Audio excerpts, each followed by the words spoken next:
Bullies slap an obese teen in a diner, laughing, filming, and posting it online. But what they don't know is that the girl they humiliated has a father no one dares to cross. Moments later, the sound of motorcycles fills the air. The door swings open, and in walks a man the whole town fears. A man with a past darker than their cruel laughter. The room goes silent as he looks at his daughter's tear-streaked face. He doesn't yell, he doesn't threaten, he just says, "No one touches my girl again." But that single moment sets off a storm, one that shakes the entire town. Because when the video goes viral and secrets start surfacing, everyone learns that love can be louder than hate, and redemption comes with a price. When the world turns against them, will a father's past destroy his daughter's future, or save it? Drop a comment below and share which part of the world you're tuning in from today. If you enjoy stories like this, don't forget to subscribe for more. The bell rang, signaling the end of another lonely lunch period at Riverdale High. Haley Brooks gathered her things slowly, making sure most students had cleared the halls before she ventured out. Her oversized navy hoodie felt like armor as she hugged her treasured sketchbook close to her chest. The familiar weight of it brought her a small measure of comfort. Instead of heading to her next class, Haley's feet carried her toward Betty's diner. The small bell above the door chimed as she pushed it open, the aroma of fresh coffee and grilled burgers wrapping around her like a warm blanket. Betty's was a town landmark, its red vinyl booths and chrome fixtures unchanged since the 1950s. Usually, the familiar setting helped ease her anxiety, but today felt different. Linda Hayes, the afternoon waitress, gave her a distracted wave as Haley slid into her favorite corner booth. The worn leather squeaked beneath her, and she immediately pulled out her sketchbook, trying to make herself as small as possible. "Can I get you anything, honey?" Linda asked, appearing beside the table with her notepad ready. "Just a vanilla milkshake, please," Haley mumbled, not meeting Linda's eyes. She could already feel them, the stares from other customers, the whispers that seemed to follow her everywhere. The bell chimed again, and Haley's heart sank. Sierra Davis's laugh cut through the diner's peaceful atmosphere like breaking glass. She wasn't alone. Her two faithful followers, Mackenzie and Jordan, flanked her as always. Their designer shoes clicked against the checkered floor as they claimed a booth near the counter. Haley hunched lower over her sketchbook, pencil moving frantically across the paper. Maybe if she looked busy enough, they wouldn't notice her. But Sierra's voice carried across the diner, deliberately loud. "Oh my God, look who's here," Sierra stage whispered. "Eating alone again." Mackenzie's giggle followed. "Does she ever do anything else?" Haley's pencil pressed harder against the paper, her hand shaking. She tried to focus on her drawing, a delicate sketch of a butterfly emerging from its chrysalis, but the words kept coming. "I mean, should we be surprised?" Sierra's voice dripped with mock concern. "That's probably why she's so—" She left the sentence hanging, but her meaning was clear. Linda returned with Haley's milkshake, setting it down without comment. She hesitated for a moment, looking between Haley and the group of girls, but then turned away, busying herself with other customers. The whispers continued, growing bolder. Haley could see Jordan holding up her phone, probably recording. Tears pricked at her eyes as she stirred her milkshake, the metal spoon clinking against the glass. "Hey, whale girl!" Sierra's voice was loud now, demanding attention. The diner grew quiet, conversations dying as heads turned to watch. "Don't you think you've had enough?" Haley's chest tightened. She wanted to disappear, to sink through the floor, to be anywhere but here. Her fingers trembled as she reached for her milkshake, hoping that if she just ignored them, they'd leave her alone. But Sierra wasn't finished. The sound of her heels approached Haley's booth. "I'm talking to you," she said, her voice hard. Haley forced herself to look up, meeting Sierra's cold blue eyes. The sheriff's daughter stood there, perfect in her cheerleading uniform, blonde hair falling in artful waves. Behind her, Jordan held her phone steady, recording everything. Haley started to speak, but the words stuck in her throat. The slap came out of nowhere, Sierra's hand connecting with Haley's cheek with a crack that seemed to echo through the silent diner. The force of it knocked Haley sideways, sending her milkshake tumbling. Cold vanilla ice cream splattered across the floor as the glass shattered. For a moment, everything stopped. Haley's cheek burned, her ears ringing. She could feel every pair of eyes in the diner on her. But no one moved. No one spoke.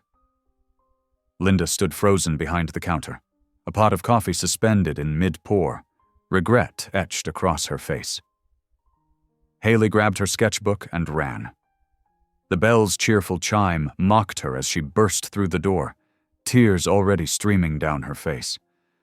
Behind her, she could hear laughter and the distinct sound of high fives. She ran all the way home, not stopping until she was safe in her bedroom. The afternoon light filtered through her curtains as she curled up on her bed, her body shaking with sobs. Her cheek still stung, but the physical pain was nothing compared to the humiliation burning in her chest. Hours passed. Night fell, but sleep wouldn't come. Haley lay in her darkened room, the events at the diner playing on repeat in her mind. The slap, the laughter, the silence of everyone who watched and did nothing. Her phone buzzed on her nightstand. With trembling fingers, she picked it up, immediately wishing she hadn't. The video was already online, shared hundreds of times. The comments scrolled endlessly. "Whale girl got what she deserved." "Did you see how the table shook when she ran?" "Sierra is such a queen for this." Each word felt like another slap. Haley threw her phone across the room, hearing it crack against the wall. She buried her face in her pillow, fresh tears soaking the fabric as she cried herself to sleep. The cruelty of the moment, the public humiliation, the cold indifference of the bystanders. It all swirled together in her mind. In the darkness of her room, Haley felt more alone than ever, the weight of their words pressing down on her like a physical thing. Tomorrow, everyone at school would have seen the video. Tomorrow, the whispers would be even louder. Tomorrow would be worse. The vanilla milkshake on the diner floor, her spilled dreams of a peaceful afternoon, the shattered glass, they were all pieces of her broken dignity, scattered and irretrievable. As she finally drifted off to sleep, her pillow damp with tears, Haley couldn't know that this moment of deepest darkness would eventually lead to light.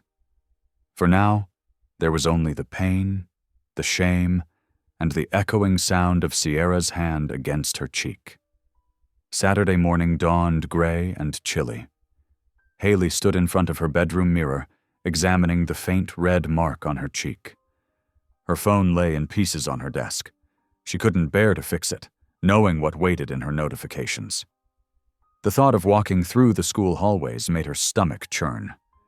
She pulled on her usual oversized black hoodie, grabbed her sketchbook, and slipped out of the house before her mom could question why she wasn't heading to school. The morning air bit at her face as she walked, head down toward Betty's diner. She owed Linda an apology for the mess, even if she hadn't caused it. The bell chimed as she entered. The breakfast crowd turned to stare, and whispers immediately rippled through the booths. Haley heard fragments that made her cheeks burn. "That's the girl from the video. Did you see how hard Sierra hit her?"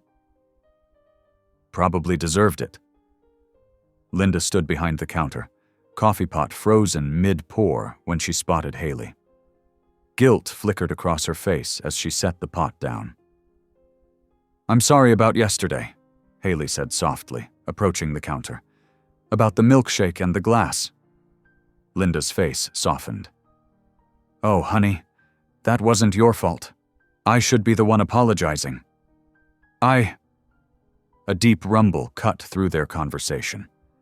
The sound of multiple motorcycle engines grew louder, drowning out the morning chatter. Haley turned toward the windows as 5, then 10, then 15 motorcycles pulled into the parking lot. Their chrome gleamed even in the overcast light. The riders dismounted in synchronized movements, leather creaking as they straightened. Their black vests displayed patches reading Hell's Angels Colorado Chapter in bold red lettering. The leader, a tall man, with broad shoulders, pulled off his helmet last. Haley's heart stopped. She hadn't seen that face in nearly 10 years, but she'd know it anywhere. The strong jaw, now covered in salt and pepper stubble. The dark eyes that could switch from warmth to steel in seconds. The small scar above his left eyebrow from a bar fight she vaguely remembered. Jack Reaper Brooks, her father. He hadn't changed much except for some gray at his temples and new tattoos creeping up his neck. He scanned the diner windows, probably checking for trouble like he always used to do. When his gaze landed on Haley, his expression shifted from neutral to concerned in an instant. The bell chimed again as he entered, his heavy boots thudding against the linoleum. A few other bikers followed, spreading out near the door. The diner fell completely silent. "Haley?" His voice was exactly as she remembered, deep and gravelly, but gentler than you'd expect. He took in her tear-stained face, the mark on her cheek. Something dangerous flickered in his eyes. "What happened to you, baby girl?" Before she could answer, the bell chimed once more. Sierra, Jordan, and their friends swaggered in, freezing when they saw the bikers. Their perfectly made-up faces paled. "Who touched my daughter?" Jack's voice filled the room, quiet but carrying an unmistakable threat. His eyes locked onto Sierra, who had taken an involuntary step backward. "Was it you?" Sierra tried to recover her usual attitude. "Your daughter? That fat? Choose your next words very carefully." Jack cut her off, his tone dropping even lower. The other bikers shifted, leather creaking ominously. Sierra's mouth snapped shut. The phone she'd been holding slipped from her trembling fingers, clattering to the floor. But Jack didn't move toward her. Instead, he turned back to Haley, his expression softening as he placed a gentle hand on her shoulder. "No one touches my girl again." His voice was calm, but carried the weight of absolute certainty. "You understand me?" The question was directed at everyone in the diner, but his eyes never left Sierra's face. She managed a shaky nod. "Good." Jack squeezed Haley's shoulder. "Come on, sweetheart. Let's get you out of here." He guided her toward the door, pausing only to lay a $20 bill on the counter. "For yesterday's mess," he told Linda, who nodded mutely. Outside, the morning had grown colder. Jack's motorcycle sat at the front of the line, a massive black Harley-Davidson that gleamed like obsidian. He reached into one of the saddlebags and pulled out a spare helmet. "It's been too long," he said softly, helping her adjust the straps. "I'm sorry for that, but I'm here now." Haley couldn't find words, but when he swung his leg over the bike and patted the seat behind him, she didn't hesitate. She climbed on, wrapping her arms around his waist like she used to do when she was little, and he'd give her rides around the block. The engine roared to life beneath them. The other bikers mounted up as well, forming a protective convoy. Jack guided the motorcycle out of the parking lot, heading toward the outskirts of town where she knew the Hell's Angels compound was located. As they rode, Haley pressed her face against her father's leather vest. The familiar smell of leather, motor oil, and his aftershave brought back memories she'd tried to forget. Happy ones, before everything fell apart. For the first time since the incident at the diner, she felt truly safe.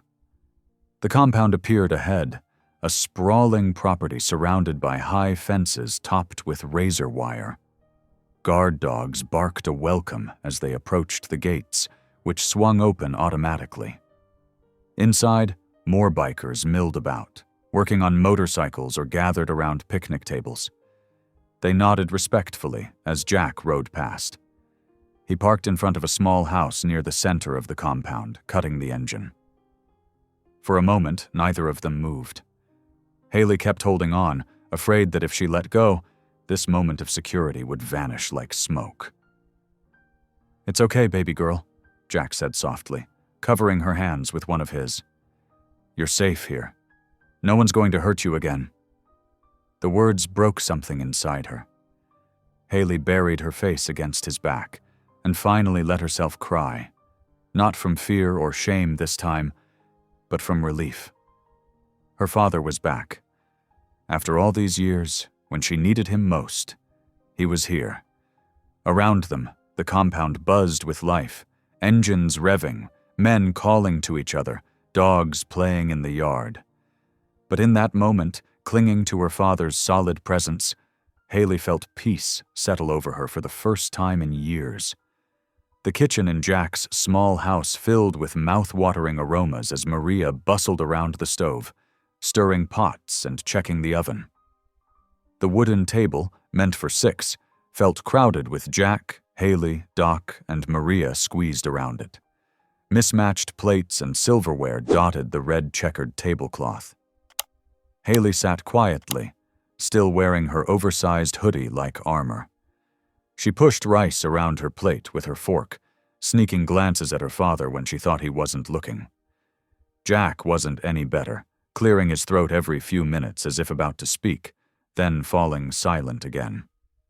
Doc, a weathered man with salt and pepper hair and kind eyes behind wire-rimmed glasses, tried to break the tension. "Kid, you've got to try Maria's enchiladas. Best in Colorado, maybe the whole dang country." "Oh, hush, viejo." Maria swatted at him with her dish towel, but her dark eyes sparkled. She was a short, round woman with silver-streaked black hair pulled back in a braid, her face creased with laugh lines. "But yes, Mishita, eat. You're too skinny." Haley couldn't help but smile a little. It was the first time in ages someone had called her skinny, even if it wasn't true. She took a small bite of the enchiladas, and her eyes widened at the explosion of flavors. "Good, right?" Doc grinned. "Maria's been feeding us strays for years now. Lord knows what we'd do without her." "Someone has to make sure you boys don't live on beer and beef jerky," Maria replied, settling into her chair with her own plate. Jack watched Haley take another bite, larger this time. "Your mom," he started, then paused when Haley tensed. "She was always a better cook than me, though that's not saying much." Haley set down her fork. Do you ever talk to her?" The question hung heavy in the air. Jack's fingers drummed against the table. "Not since she left, when you were 6. He took a deep breath. "She couldn't handle this life. The club, the reputation. She wanted something different for you both." "She wanted normal," Haley said quietly. "Yeah." Jack's voice was rough. "Can't blame her for that. I tried to change, you know. Been keeping the club clean. No violence, no illegal stuff. But this town..." He shook his head. "They've got long memories." Maria reached across the table and patted his hand. "God sees your heart, Jack. That's what matters." Speaking of the town, Doc pulled out his phone, his expression darkening. "Jack, you need to see this." Jack took the phone, and his jaw clenched. The video of Sierra slapping Haley played silently on the screen, the view count climbing into the thousands. Comments scrolled past, each one crueler than the last. "I'll handle this," Jack growled, starting to rise. "No," Haley's voice cracked. "Please, Dad, don't." It was the first time she'd called him that all day, and it stopped him cold. I just want to disappear. Make it all go away." Jack sank back into his chair, conflict clear on his face. Maria squeezed Haley's shoulder. "Majida, sometimes the bravest thing is not fighting back. But remember, you don't have to face this alone anymore." After dinner, Haley helped Maria with the dishes, while Jack and Doc stepped outside. Through the window, she could see them by the fire pit, their faces serious as they talked in low voices. "Your father," Maria said as she handed Haley a plate to dry. "He's been trying so hard to be better. Every Sunday at church, praying for another chance with you." Haley nearly dropped the plate. "Dad goes to church?" Maria smiled. 3 years now. People change, mi amor. Sometimes they just need the right reason." Later, while Jack was still outside, Haley wandered through the small house. It was sparsely furnished but clean, with worn leather furniture and simple decorations. In his bedroom, she found a collection of framed photographs on the dresser.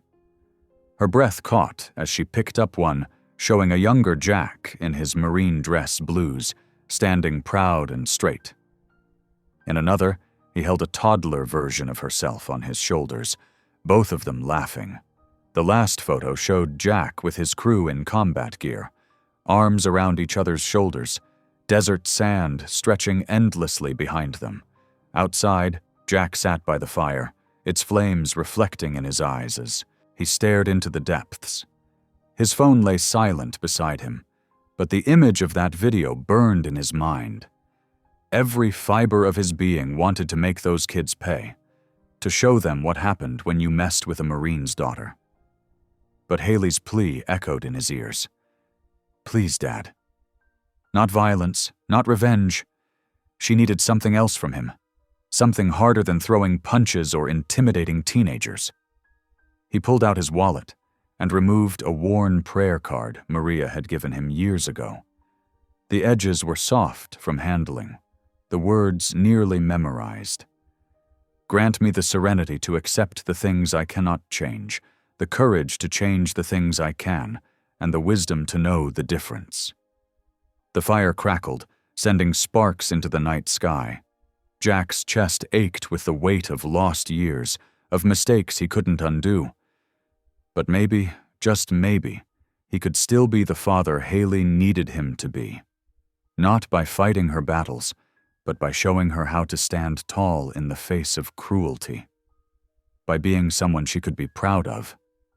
Inside, Haley carefully replaced the photographs.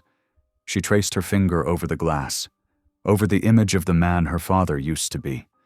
The hero in uniform, the loving dad. Somewhere between then and now, something had broken. But looking at these pictures, at the evidence of who he had been, she felt a tiny spark of hope that maybe, just maybe, they could find their way back to each other. The morning sun cast long shadows across the biker compound as Haley stepped out of Jack's house. She tugged nervously at her backpack straps, watching her father wheel his gleaming Harley toward her. The chrome pipes caught the light, making the bike look almost magical. "Ready?" Jack asked, holding out a black helmet with flames painted on the sides. Haley's stomach churned. "Maybe this isn't such a good idea." "Hey," Jack's voice softened. "You've got nothing to be ashamed of. Hold your head high." She took a deep breath and put on the helmet. It felt heavy but secure, like armor. Jack helped her climb onto the back of the bike, showing her where to put her feet. "Hold tight," he instructed, and kicked the engine to life. The ride to school was both terrifying and thrilling. Haley clung to her father's leather jacket as they roared through town, the wind whipping at her clothes. She could feel people staring from their cars and sidewalks, but somehow, wrapped in the thunderous cocoon of the motorcycle's engine, their judgment seemed less important. As they pulled into the school parking lot, conversations died mid-sentence. Students froze on their way to class, phones raised to capture the moment. Jack cut the engine, and the silence felt deafening. Haley's cheeks burned as she climbed off, hands shaking slightly as she removed the helmet. A group of boys who usually joined in the teasing quickly looked away when Jack's gaze fell on them.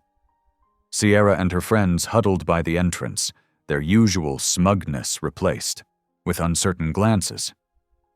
For the first time, Haley felt a flicker of satisfaction at their discomfort. "Mr. Brooks?" A stern voice cut through the whispers.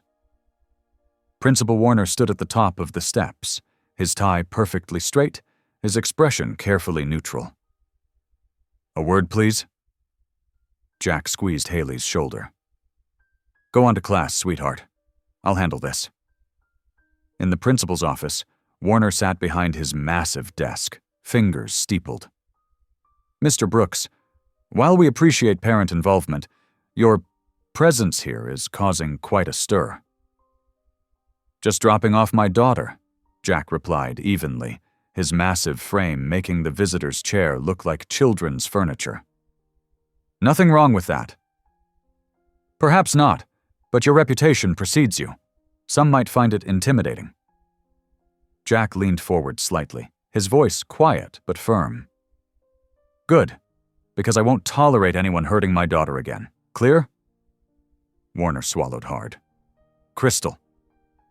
Throughout the morning, Haley noticed the difference.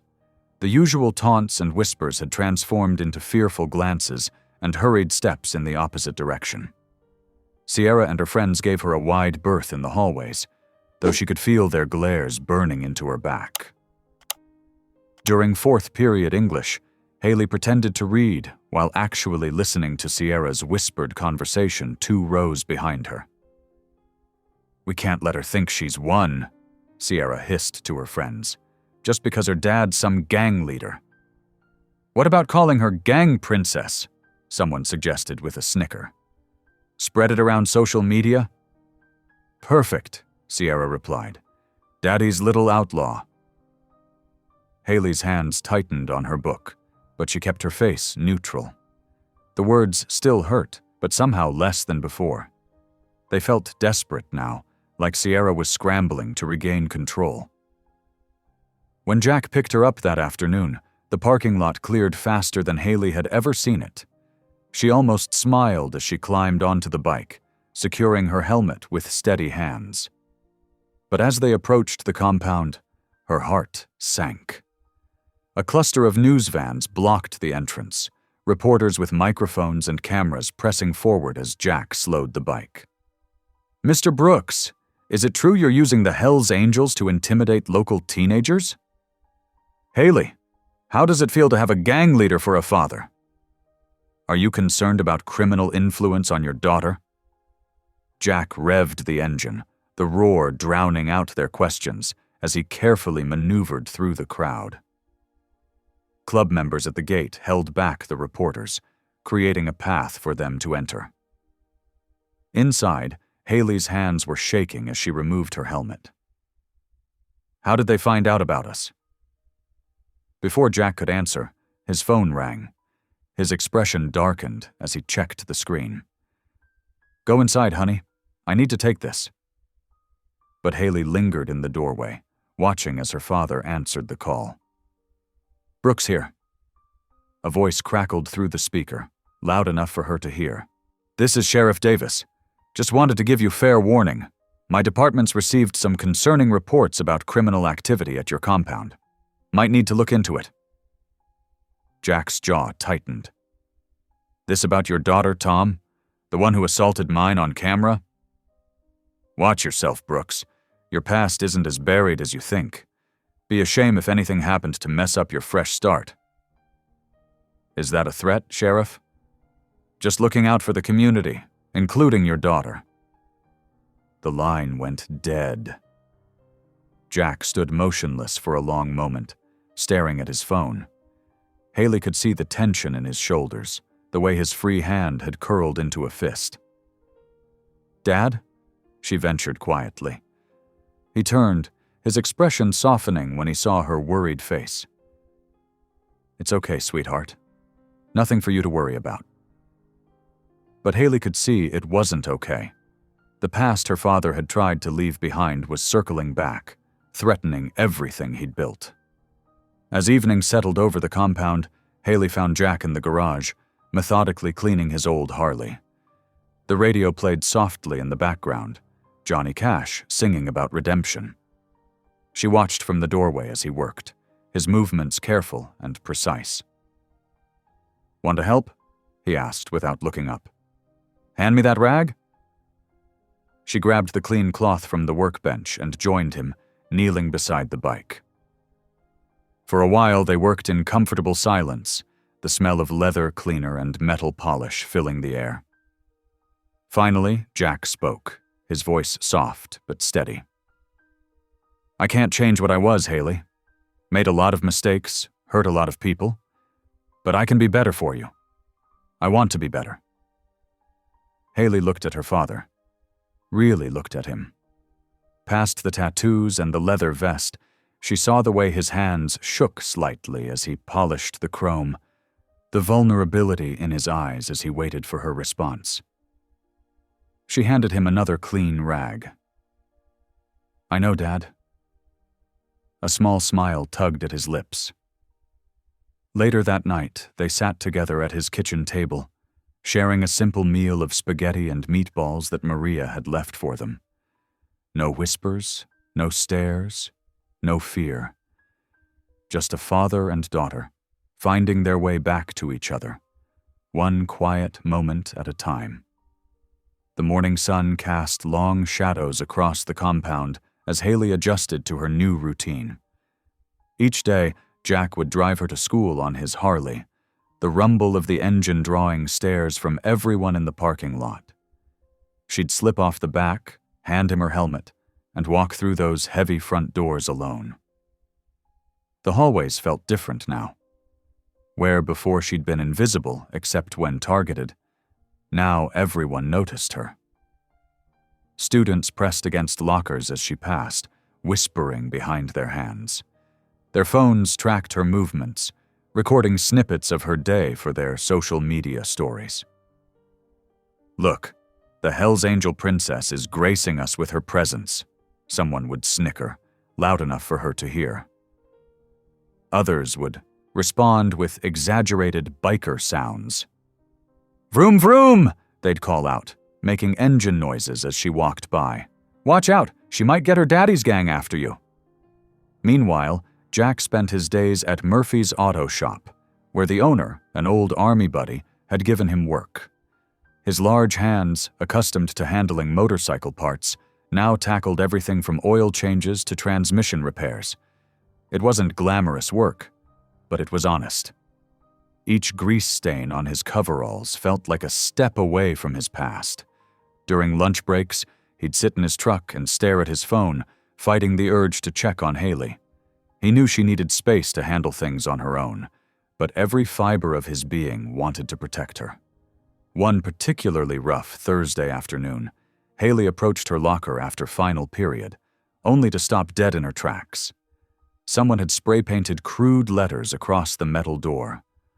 "Ride or Die Whale," in dripping black paint. A small crowd had gathered, their phones already out, capturing her reaction. Her hands trembled as she reached for the paint-covered door. The smell of fresh spray paint burned her nose as she tried to pull it open, but the lock was jammed with something. Probably glue. Tears welled up in her eyes as laughter echoed through the hallway. "Looks like someone decorated for the princess," Sierra's voice carried over the crowd. Haley grabbed her backpack and ran, shoving past the circle of onlookers. Their laughter and the clicks of camera phones followed her all the way to the parking lot. She didn't stop running until she reached the compound, her lungs burning and tears streaming down her face. Jack found her curled up on her bed when he got home from work, her eyes red and puffy. "What happened?" he demanded, his voice tight with barely controlled anger.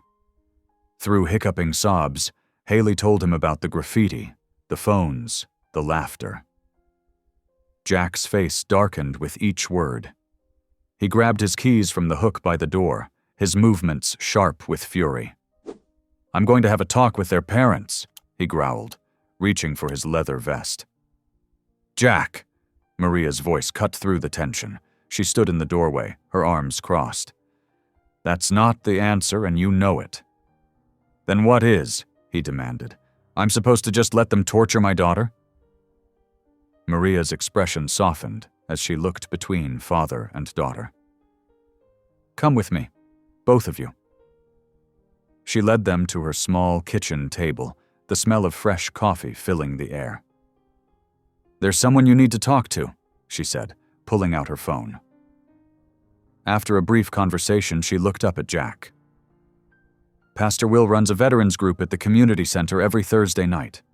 He'd like you to come." Jack's jaw tightened. "I'm not much for church."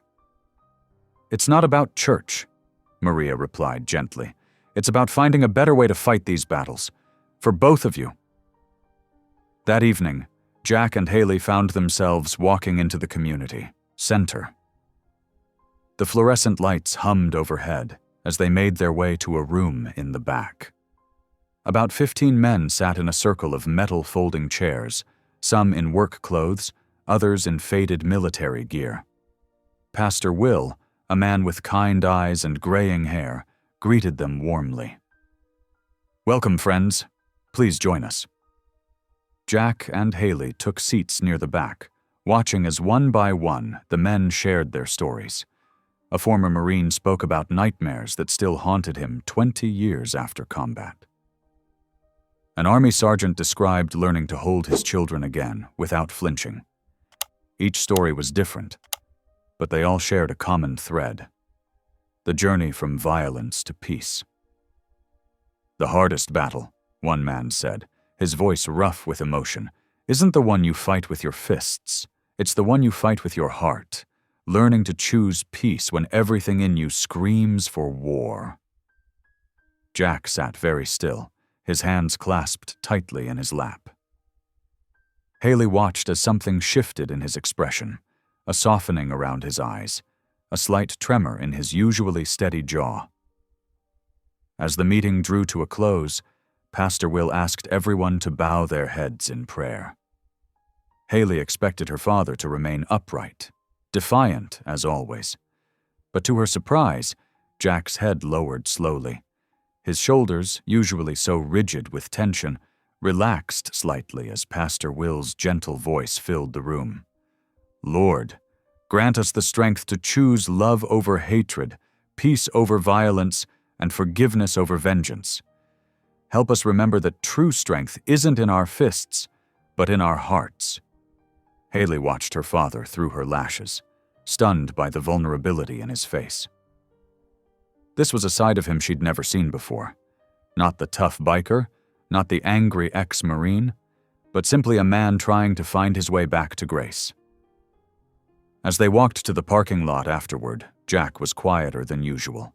He handed Haley her helmet without speaking, but his movements were gentler, more thoughtful. The roar of the Harley seemed softer somehow as they rode home through the dark streets, as if even the machine understood the need for peace. The next morning, Haley sat cross-legged on her bed, her sketchbook open in her lap. The morning light streamed through her window, casting soft shadows across the paper. Her hand moved with purpose, capturing the lines of Doc's weathered face from memory, the deep creases around his eyes, the gentle curve of his smile as he worked on engines in the garage. She'd forgotten how much she loved drawing. Each stroke of her pencil felt like coming home, like finally being able to breathe after holding her breath for too long. The bikers made perfect subjects. Their faces told stories that most people were too scared to read. "What's that?" Jack asked from her doorway, wiping grease from his hands with an old rag. Haley almost closed her sketchbook, but stopped herself. "Just some drawings," she said quietly, turning the book so he could see. Jack's eyes widened as he looked at the portrait. "That's Doc," he said softly. "You captured him perfectly, even that crooked grin he gets when he's fixing something." Encouraged by his reaction, Haley flipped through more pages, showing him sketches of Maria in her kitchen, of veterans from the meeting, and several of Jack himself, working on his bike, lost in thought by the fire, laughing with his brothers. "These are amazing, kiddo," Jack said, his voice thick with emotion. "You shouldn't hide these." That afternoon, Haley created an anonymous Instagram account called Angel Heart Art. Her hands trembled as she posted her first drawing, a portrait of her father titled The Man Behind the Leather. In it, Jack sat by the fire, his face softened by firelight, showing both strength and gentleness. To her surprise, people began responding almost immediately. Comments flooded in. "This is incredible." The emotion in his eyes. "You can feel the story behind this piece." "More, please. Your art speaks truth." Inspired by the support, Haley posted more drawings. She sketched the veterans from Pastor Will's meetings, capturing their journey from darkness to light. She drew Maria's warm smile, Doc's skilled hands working on engines, and the quiet moments when the bikers showed their true hearts. Meanwhile, Jack kept attending the veterans' meetings. He started arriving early to help set up chairs, staying late to talk with others who understood the weight he carried. One evening, an elderly veteran named George mentioned his old Triumph wasn't running right. "Mind taking a look?" George asked hesitantly. Jack spent that Saturday afternoon in George's garage, teaching him basic maintenance while they swapped stories about their service days. When the bike roared to life, both men grinned like teenagers. "Been years since I heard her purr like that," George said, his eyes misty. Jack smiled, a real smile that reached his eyes. Sometimes old machines just need someone to believe in them again.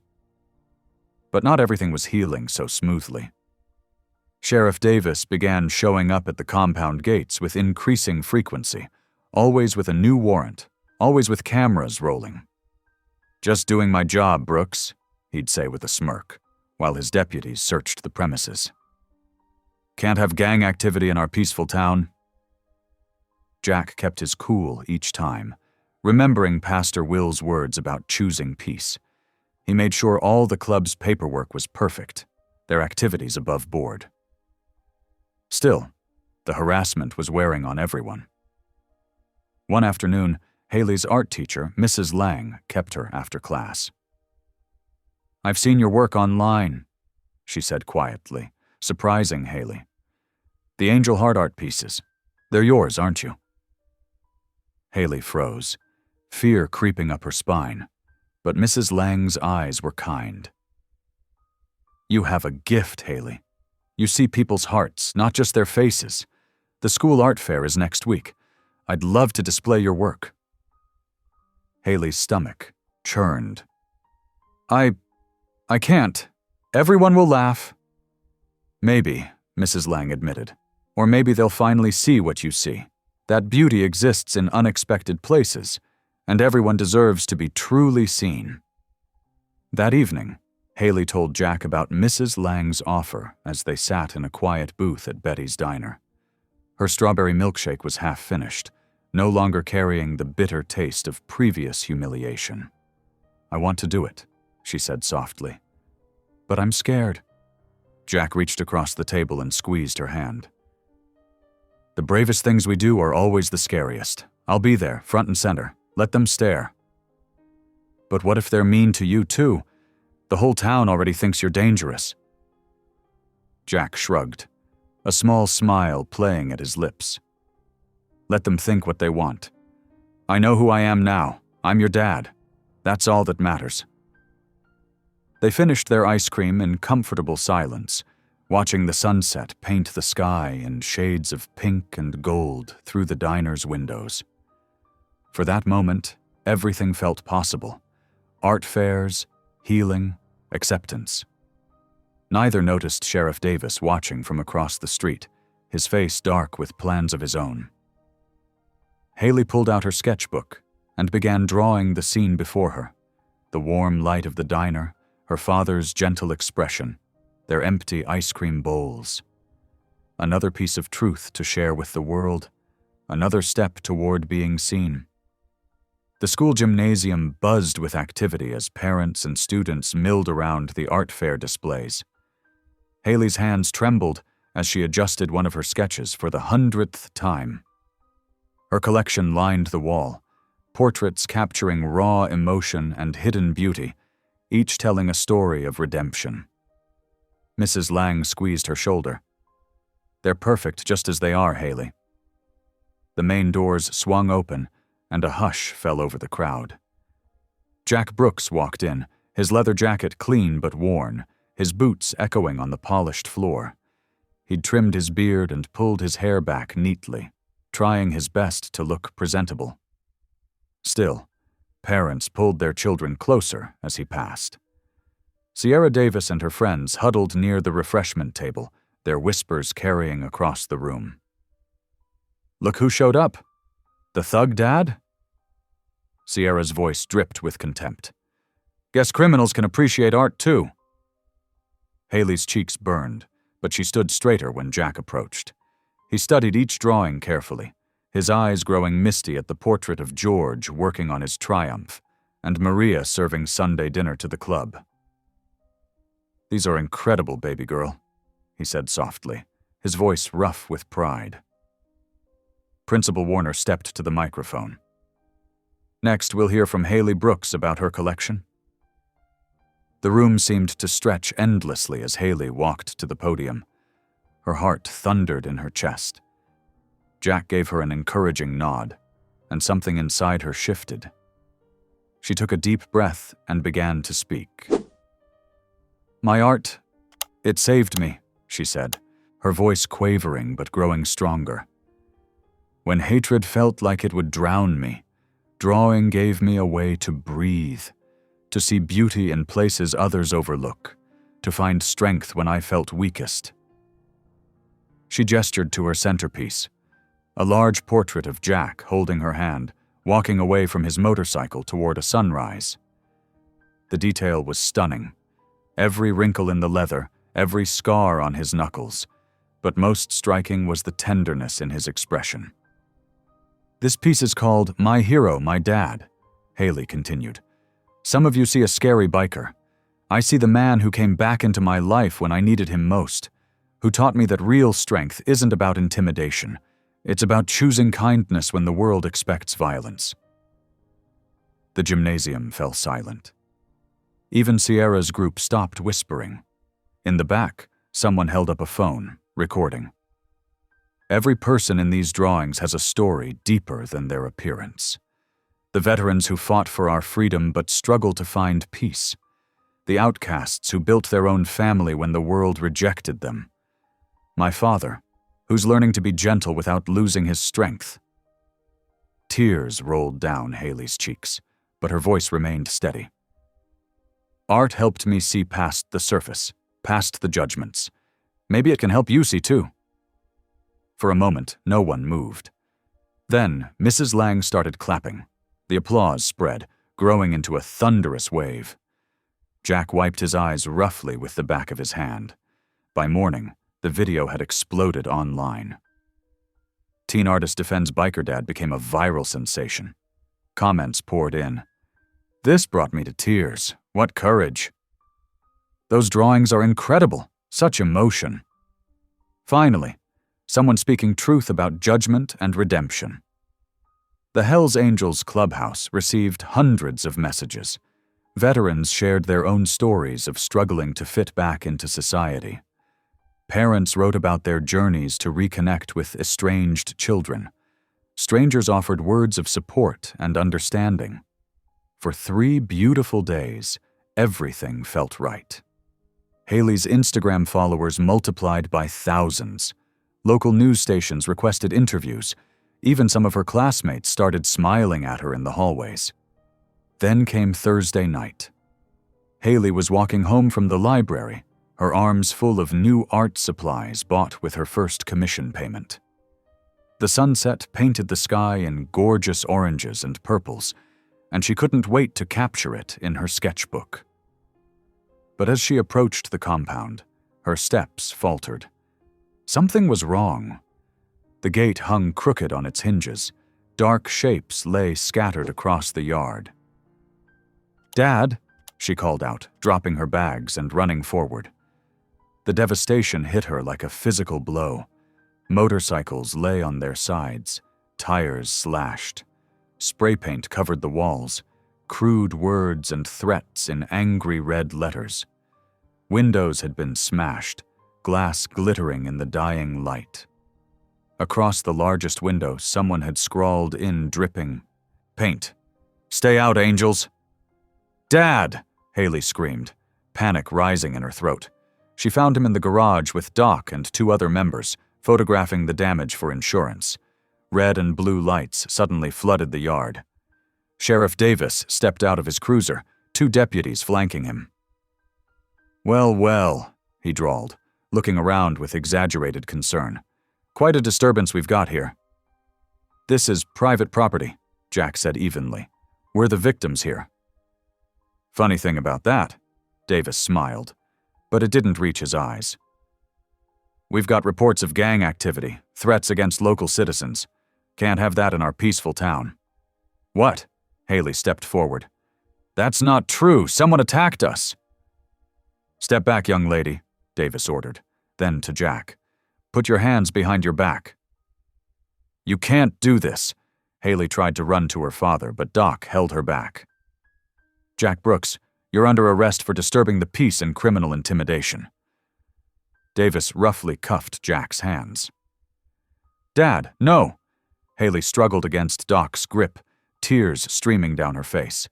"He didn't do anything wrong." Jack kept his voice calm. "It's okay, baby girl. Call Pastor Will. He'll know what to do." "Stop talking," Davis snapped, shoving Jack toward the cruiser. Haley watched helplessly as they drove away with her father, red and blue lights cutting through the gathering darkness. She collapsed against Doc, sobbing, while Maria rushed out to hold her. The vandalized compound stood silent around them, spray paint glistening like fresh wounds in the last rays of sunset. The fluorescent lights of the county jail cast harsh shadows across Jack's face as the camera flashed. His expression remained stoic, but his eyes held a deep weariness. The deputy processing him barked orders: turn left, turn right, face forward, like a choreographed dance of humiliation. By midnight, Jack's mugshot was already splashed across the local news website. Hell's Angels leader arrested. Violence returns to small town. The comment section filled quickly with judgments from people who had never met him. Once a criminal, always a criminal. What kind of father raises his daughter around bikers? That poor, troubled girl needs real help. Haley couldn't sleep. She lay on Maria's floral print couch, clutching her phone, reading every cruel word until her eyes burned. Maria had insisted she stay the night, cooking her comfort food and trying to distract her with stories, but nothing could ease the ache in her chest. "Mi amor," Maria said softly, draping a warm blanket over Haley's shoulders. "Your father is strong. He's faced worse than this." "But it's not fair," Haley whispered, her voice cracking. "He was trying so hard to change." Dawn broke cold and gray. Haley dressed in her cleanest clothes, dark jeans, a plain sweater. She wanted to look respectable, like someone whose words carried weight. The walk to the sheriff's office felt endless. Main Street was waking up. Shop owners unlocked their doors, avoiding her eyes. The same people who had watched her being slapped at the diner now whispered behind their hands. Outside the coffee shop, Sierra and her friends stopped mid-conversation to stare. "Look who it is," one of them stage whispered. "The gang princess, going to bail out Daddy." Haley kept walking, chin up, though her hands trembled. She remembered Pastor Will's words about dignity in the face of cruelty. The sheriff's office smelled of coffee and stale donuts. Behind the front desk, Deputy Martinez looked up with genuine sympathy. But before he could speak, Sheriff Davis emerged from his office. "Well, if it isn't the artist," he said, that familiar smirk playing across his face. "Come to see your father?" "I want to know why he's really here," Haley said, forcing her voice to stay steady. Davis leaned against the desk, casual arrogance in every movement. "Funny thing happened last night. My nephew Tommy was walking past your compound. Says your father attacked him when he tried to take a picture of the place." "That's a lie!" Haley's voice echoed off the bare walls. "Someone vandalized our home. They destroyed everything." "Not how Tommy tells it." Davis's smirk widened. "And Tommy's a good boy, never been in trouble, unlike some people." "My father was with me all evening. We have witnesses." "Witnesses?" Davis laughed. "You mean those other criminals he calls brothers? Not exactly reliable testimony." Haley opened her mouth to argue, but Davis was already turning away. "Your father will see the judge tomorrow morning. Until then, he's our guest." She stumbled outside, vision blurring with tears. The morning sun felt too bright, too harsh. "Haley?" Pastor Will stood by his old pickup truck, his kind face creased with concern. He opened his arms, and she fell into them, finally letting the sobs come. "I saw the news," he said softly. "And I know Tom Davis. This isn't about justice. It's about power." "What can we do?" Haley hiccuped against his shirt. "Truth is like water," Pastor Will said, guiding her to sit on a nearby bench. "You can dam it up, try to redirect it, even bury it underground, but it always finds its way to the surface." They sat in silence for a moment, watching people hurry past. "Your father's story, your story, needs to be told," he continued, "not through rumors or headlines, but in your own words." Haley thought of her sketchbook, of the drawings that had touched so many hearts. Maybe words could do the same. That evening, after hours of gathering courage, she set up her phone camera in Maria's spare room. The walls behind her were plain white, making her face the focus. She took a deep breath, pressed record, and began to speak.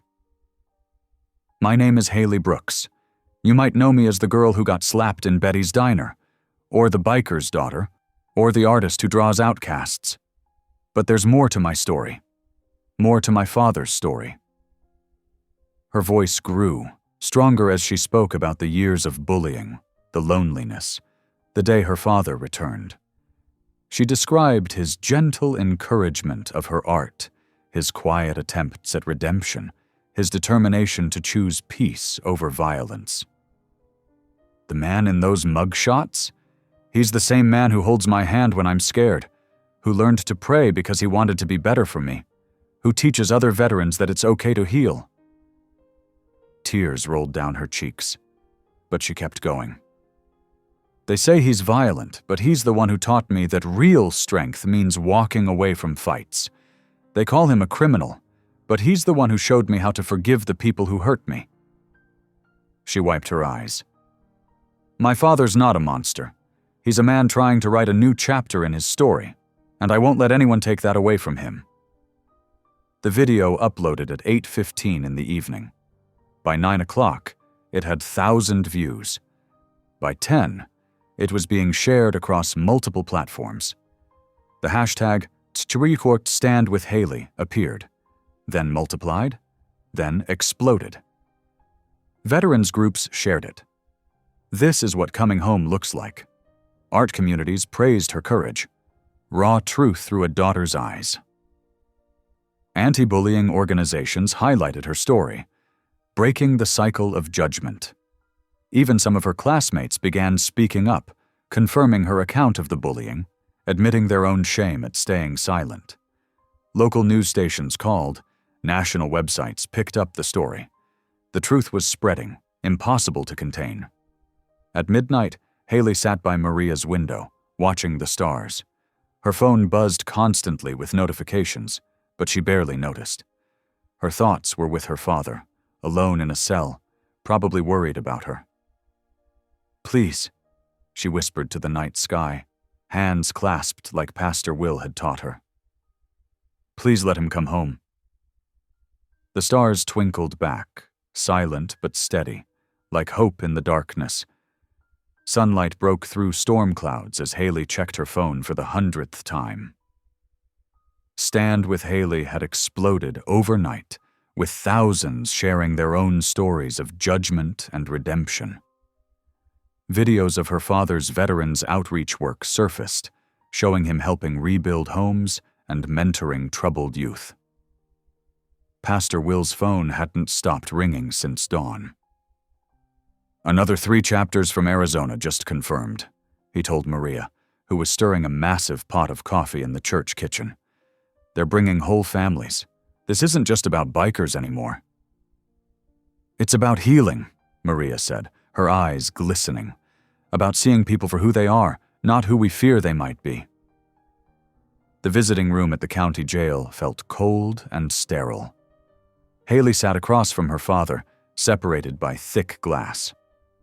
Jack's eyes were tired but proud as he looked at her through the partition. "Your video," he said, voice rough with emotion. "Sweetheart, I watched it 4 times in here. The guards even showed it to me on their phones." Tears slipped down Haley's cheeks. "I had to tell the truth, Dad. I couldn't let them make you into something you're not." "You did what I never could, sweetheart." Jack pressed his palm against the glass. "You fought with your heart. All these years I thought strength meant standing up to people. But you stood up for people. There's a world of difference there." Thunder rumbled outside as Haley told him about the planned ride. "Pastor Will says we might have 500 bikes, maybe more. Sheriff Davis is trying to stop it, but—" "Let him try," Jack said firmly. "You go on with that ride whether I'm there or not. Show them what real strength looks like." The afternoon turned dark as storms gathered. In Maria's kitchen, Haley and several women from the church worked on banners. Their fingers were stained with paint as they carefully lettered signs, "Love rides through the storm," and "Judge less, love more." Maria helped Haley with the largest banner, carefully painting "Forgiveness rides farther than revenge" in bold letters. "Your father would be so proud," she said, squeezing Haley's shoulder. "He's always been strong, but you're teaching him a different kind of strength." Sheriff Davis made his final threat via press conference. "This gathering represents a clear threat to public safety," he declared, hands gripping the podium. "We will not allow our streets to be overrun by criminal elements." But as dawn broke the next morning, it became clear his words had only attracted more supporters. The town square filled with the steady rumble of engines. Bikes lined every street, choppers, cruisers, even vintage models. Their riders weren't just tough-looking bikers, but teachers, doctors, veterans, and families. Children sat on their parents' shoulders, holding signs that read, "Bullying stops here," and "Everyone deserves a second chance." Local shop owners, who had once eyed Jack's crew with suspicion, came out with free coffee and donuts. Pastor Will stood with Haley as more bikes rolled in. "Look around," he said softly. "This is what happens when truth breaks through fear, when love overcomes judgment." Maria helped Haley mount her banner between 2 poles. The morning breeze caught it, making the words dance. "Forgiveness rides farther than revenge." Beneath it, hundreds of supporters gathered, their faces turned toward Haley with encouragement and hope. The thunder of engines filled the air as bikes continued to arrive. Each new group brought more supporters, more signs, more voices joining the call for understanding. What had started as one girl's defense of her father had grown into something much larger, a community's stand against the very prejudice that had divided them for so long. Leather-clad bikers stood shoulder to shoulder with suburban parents. Veterans in wheelchairs held signs supporting Jack. Even some of Haley's classmates had come, wearing T-shirts with her artwork printed on them. The movement she'd started had transcended all the labels and divisions that once seemed so important. The sky cleared as morning progressed, as if nature itself approved of the gathering. The town square buzzed with energy and purpose, hundreds of voices united in a cause that went beyond one family's story. It had become a testament to the power of understanding, of seeing past surfaces to the hearts beneath. The rumble of engines filled the morning air as hundreds of riders prepared to begin the ride for respect. Just as the first bikes started moving, a line of police cruisers screeched into position, blocking the main road through town. Sheriff Davis stepped out, his hand resting on his gun belt. "This gathering is unauthorized," he shouted through a bullhorn. "Disperse immediately or face arrest." A murmur of anger rippled through the crowd, but before tension could escalate, news vans from 3 different stations pulled up. Camera operators jumped out, their equipment already rolling. Local reporters thrust microphones toward the sheriff, their questions sharp and pointed. "Sheriff Davis, are you preventing a peaceful anti-bullying demonstration? Is it true you're targeting this event because your daughter was involved in the original incident?" The sheriff's face reddened as he realized the cameras were capturing his every move. With visible reluctance, he waved to his deputies. The patrol cars slowly backed away, clearing the road as the crowd cheered. Pastor Will stepped onto the makeshift stage, really just the back of a flatbed truck decorated with banners. His gentle voice carried through the speakers. "Today, we stand together not as bikers or townspeople, not as outsiders or insiders, but as one community," he said, his words washing over the hushed crowd. "We're here to heal old wounds and build new bridges, to show our children that labels don't define us, our actions do." He turned and gestured to Haley, who climbed up beside him. She looked small next to the tall pastor, but her spine was straight as she took the microphone. The crowd fell silent. "A few months ago, I thought hate had won," she began, her voice clear and steady. "I was bullied, humiliated, and made to feel worthless. That video of me being slapped went viral, and I wanted to disappear." She paused, taking a deep breath. "But then something amazing happened.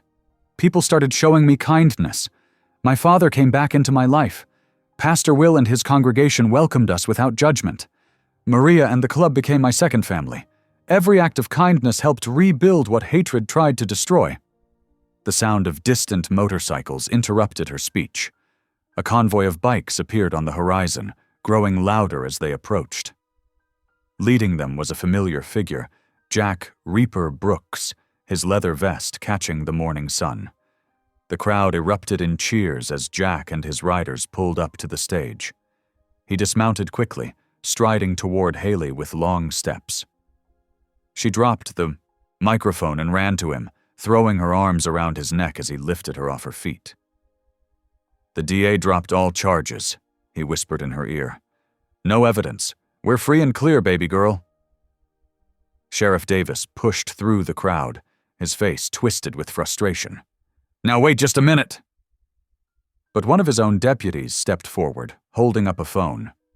"Sheriff, you need to see this."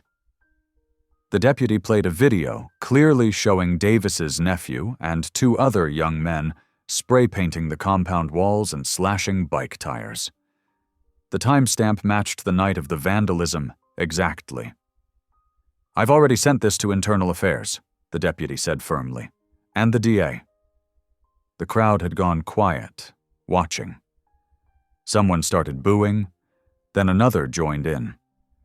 Soon, the sound swelled as townspeople who had long suffered under Davis's biased authority finally found their voice. The sheriff's shoulders slumped as he realized his position was untenable. The cameras caught every moment of his humiliation as he backed away from the stage, the crowd parting to let him pass. Jack lifted the microphone Haley had dropped. "The ride goes on," he announced. "But not for revenge. Like my daughter's banner says, forgiveness rides farther." People began mounting their bikes. Parents lifted children onto back seats, securing helmets. The rumble of engines filled the air once more, but this time, there was no one to stop them. Justice, which had for so long been bent in the wrong direction, was finally beginning to right itself. The first bikes rolled forward, led by Jack and Haley riding side by side. Behind them, hundreds of supporters followed, their message of unity and acceptance echoing through the streets of a town that was learning to see with new eyes. Days after the historic ride, Haley's story caught fire across the nation. Major news networks picked up the footage of hundreds of bikers standing against bullying, and soon her inbox overflowed with messages of support. People from all over the country, touched by her courage and artistic talent, began sending donations to help her create something lasting. "We could start a foundation," Jack suggested one morning over breakfast. "Use art to help other kids who feel alone." The Angel Heart Foundation was born, dedicated to combining art therapy with anti-bullying programs. Local businesses pledged support, and a website launched featuring Haley's artwork alongside stories of hope and healing. At the police station, Sheriff Davis quietly cleared out his desk. No formal charges were filed, but the evidence of his bias and his nephew's vandalism made his position impossible. He submitted his resignation without fanfare, leaving town shortly after.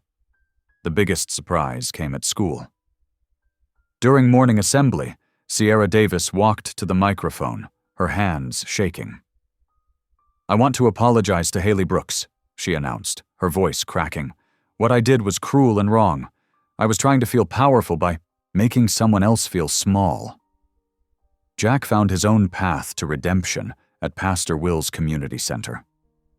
3 afternoons a week, he taught troubled teenagers how to repair motorcycles, mixing practical skills with life lessons about respect and integrity.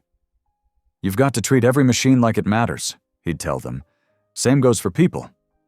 When Haley walked into Betty's diner one afternoon, the usual whispers were replaced with warm greetings. Linda, who had watched silently during the slapping incident, rushed from behind the counter with tears in her eyes. She wrapped Haley in a tight hug. "I should have stood up for you then," Linda whispered, her voice thick with emotion. "But I'm standing now." Haley hugged her back. "That's all that matters," she said softly. That evening, Jack helped Haley hang her latest piece in the diner, a striking portrait of a young girl astride a Harley, her hair flying free in the wind. The title plate beneath it read, "Ride On, Angel." The artwork captured everything she'd learned: strength, courage, and the power of forgiveness. The late afternoon sun painted Betty's diner in warm amber light as Haley and Jack settled into their usual booth.